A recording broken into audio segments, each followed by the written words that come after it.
ಸರ್ಕಾರ ಎಸ್ಐಟಿಗೆ ಯಾವುದೇ ನಿರ್ದೇಶನವನ್ನ ಕೊಡುವುದಿಲ್ಲ.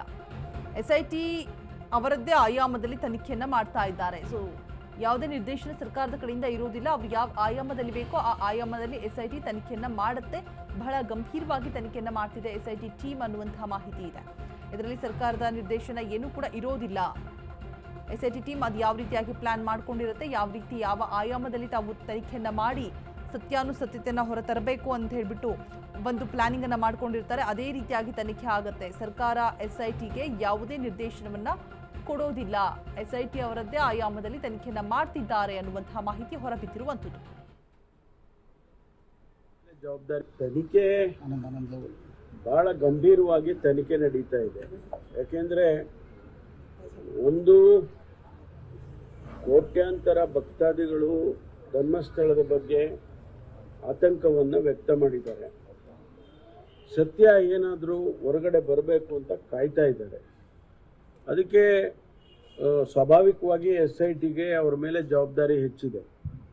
ಅದರಲ್ಲೂ ಕೂಡ ಈಗ ಚಿನ್ನಯ್ಯ ಅಂತಕ್ಕಂಥವ್ರನ್ನ ಅರೆಸ್ಟ್ ಮಾಡಿದ ಮೇಲೆ ಅವರ ಹೇಳಿಕೆಗಳು ಅದರಿಂದ ಆಗ್ತಕ್ಕಂಥ ಫಾಲೋಔಟ್ ಎಫೆಕ್ಟು ಇದೆಲ್ಲವನ್ನು ಕೂಡ ಭಾಳ ಗಂಭೀರವಾಗಿ SITನೂ ಗಮನಿಸಿದೆ. ನಾವು ಸರ್ಕಾರ ಕೂಡ ಇದು ಆದಷ್ಟು ಬೇಗ ಇದನ್ನು ಮುಗಿದ್ರೆ ಒಳ್ಳೆಯದು ಅಂತ ಹೇಳಿ ನಾವು ಕೂಡ ಅಂದ್ಕೊಂಡಿದ್ದೇವೆ.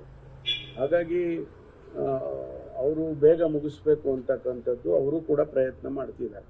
ತನಿಖೆ ನಾವು ಪ್ರತಿನಿತ್ಯ ಏನು ಮಾಡ್ತಿದ್ದಾರೆ ಅವರು, ಯಾಕೆ ಮಾಡ್ತಿದ್ದಾರೆ ಅವರು ಅಂತ ಹೇಳಿ ನಾವು ಸರ್ಕಾರ ಇದು ಮಾಡೋದಿಲ್ಲ. ಅವ್ರಿಗೇನು ಮಾಹಿತಿ ಸಿಕ್ಕುತ್ತೆ, ಅವರಿಗೆ ಅವರ ಪರಿಮಿತಿಯಲ್ಲಿ ಏನೆಲ್ಲ ನಾವು ಟರ್ಮ್ಸ್ ಆಫ್ ರೆಫರೆನ್ಸ್ ಏನು ಕೊಟ್ಟಿದ್ದೀವಿ ಆ ಪರಿಮಿತಿಯಲ್ಲಿ ತನಿಖೆ ಮಾಡಬೇಕು ಅದನ್ನು ಅವರು ಮಾಡ್ತಿದ್ದಾರೆ.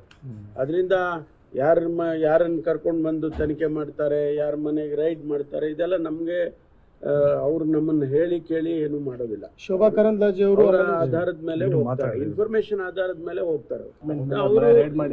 ನಾವು ಪ್ರತಿನಿತ್ಯ ಏನು ಮಾಡ್ತಿದ್ದಾರೆ ಅವರು, ಯಾಕೆ ಮಾಡ್ತಿದ್ದಾರೆ ಅವರು ಅಂತ ಹೇಳಿ ನಾವು ಸರ್ಕಾರ ಇದು ಮಾಡೋದಿಲ್ಲ.